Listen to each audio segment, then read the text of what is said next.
Welcome back. I'm Kim Bailey. She's Fulyana Osborne, and this is Inside Exec. We're going to look at a case study today that's been sent to us, and I will read out what the situation is. It's in the first person, so that don't think it's about me necessarily at this point, but it is a case study. I've been working in my current team for over 3 years, and I like the work and enjoy working with my boss and the team members. I believe it's time to gain broader experience by going for an internal transfer to another team. I approached my boss about 8 months ago, but she didn't seem too keen. I do want to expand my knowledge, but I don't want to offend my boss. What is the best way to go about it? Okay, well, we really appreciate people sending in those case studies, asking for our opinion. The first thing that comes to mind is I can see it from both points of view. When you're good and you're working really well in a team and your boss doesn't want to lose you, that's a compliment. However, I think a good boss is also one that helps you grow at the same time. So I think, firstly, absolutely talk to your boss. Talk to your boss, find the right time, find the right, when there's now no other distractions and when things are going smoothly, just talk to her about why you want a transfer and just say what you just said to us, is that you love working with the boss and you like working in a team, etc., but that you want to expand your knowledge and you want to grow your career. So that in itself should help. Also, try and look at, from her point of view or his point of view, what is it that you might help with that? So how easy have you made it for someone to step into your shoes? Talk about that. And then just say, let's put a time frame around it. I'm not saying I want to leave tomorrow, but let's put a time frame around it. Let's talk about how can I make it so that the transition will be really smooth. I haven't got anything lined up elsewhere, so I have to work on that with your blessing and support. And in the meantime, we work on a time frame of how many weeks or months we need to build a replacement for me. Talk her through all the procedures and that the place is not going to shut down just because you're moving. The place is not going to fall apart because you've already got something established. But if you haven't, please do first. And then talk to that. Talk about how you can leave it, continue to operate as well as it has been with you in it. And then what you want to do. And let your boss know that at a later stage, you might want to come back to that team if that's your wish. But that's where I would start.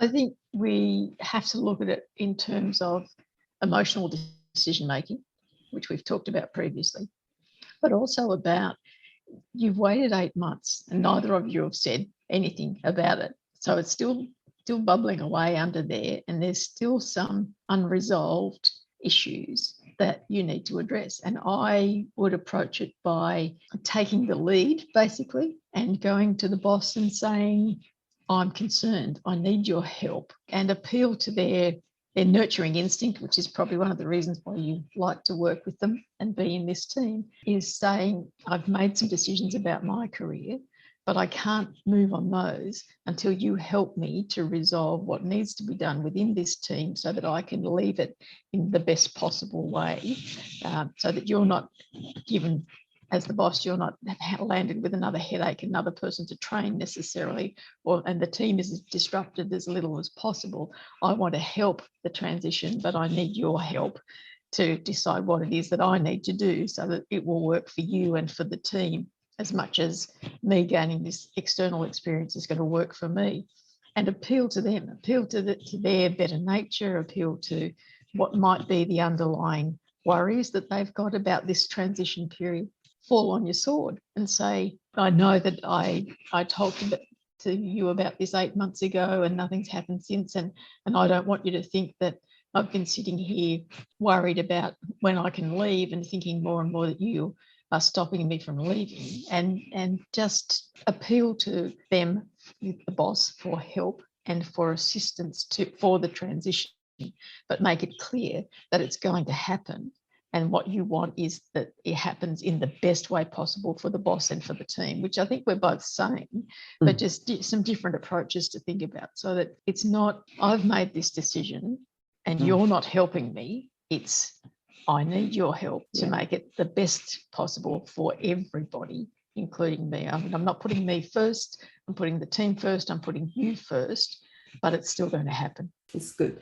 The other thing is, on the formality side, most organizations have some sort of a performance review and training development type of process of some sort, I guess. One is that review how you're going and what's the future, what's your next steps.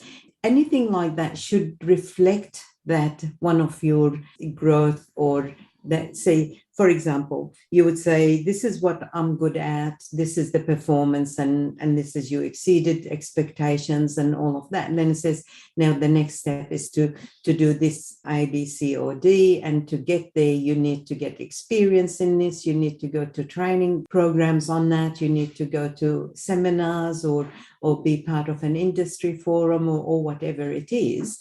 Whatever you've got in that space, it'll be really good if you can put that in it. Part of the process that you follow for everyone. It is about personal development. It is about addressing, strengthening your areas of strength and supporting the areas of needing growth. And that always helps because people reflect back on that and make it happen. So if you don't have that, maybe you want to talk about that for the future, but most organizations have, something on those lines. Following on from that, if you feel that, for example, you wanted to get some marketing experience and you know that you're not going to get that, or you feel that you're not going to get that within your team, and you go to the boss and you say, look, the reason that maybe I didn't explain it clearly enough last time, but I want to expand my knowledge in the marketing arena, and I don't think that I can do it within this team. Is there somewhere else that you can recommend in the organisation, or do you know of an opportunity within the organisation where I could get that expertise? Because they might know of somewhere that they'd like to see you go, or that they'd be more comfortable that you were going, rather than somewhere that they might not have any more interaction with you, or they might not go outside the organisation altogether. Well, they don't want you to leave the organisation as a whole. And get them on your team, get them on your side by looking for opportunities that are going to benefit them, make them look good, give you the result that you want. Just to add to that, I think sometimes there might be an opportunity for secondment outside. So if you approach it the way you just said, Kim, and then the person will say, oh, yeah, no, we don't have that, but one of our, I guess, friendly organization that we work with or whatever, we can work on a secondment there. They're in the same industry. We're not competitors. We help them. They help us. They have that expertise there, and you can go there. And so there's a whole lot of opportunities that can be pursued if you address it the way being suggested. Yeah. And it's the same with not justifying why you want to go, but explaining what it is you think you'll gain, how that will benefit the organisation. If you've talked to a boss 8 months ago and nothing's been mentioned since, then they're worried about a whole lot of things, about what they'll do to replace you, about why you want to go, about why you want that particular kind of experience or expertise. And they mightn't understand any of those things. And so I think if we look at not so much the personal interaction side of it, but the experience that you're getting and why you think you need that, where is that going to benefit not just you, but organisations that you work with, so that you're very clear about it. Because when you have to sit down and write out that kind of justification, it then becomes much clearer to you that you are looking in the right place or you're not looking at the right place. It might be that 8 months ago, we used the marketing thing as well. 8 months ago, you thought you needed marketing expertise because that would help you do something within the work that you were doing now. And when you look at it now, when you write it down now and have to justify it to someone else, or explain it to someone else, I should say, it might be that it's not that important anymore. There might be something else that's more important. Yeah. And so you need to review it. Over that period of time, you really need to review it, rather than just get fixated on the idea that this is what I wanted to do and this is when I wanted to do it, and I've been held up this 8 months because no one said anything. Make sure that's still the area. It might be something else entirely now, and that's fine, but do that explanation process so that you're very clear and you can talk about it comfortably without getting defensive about why you want to go or what it is that you want to do. Think about and be clear about what it is that you want to get out of that change of environment. Another thing is because it hasn't been raised for 8 months, your boss might be thinking, well, you changed your mind because you didn't, it's both ways.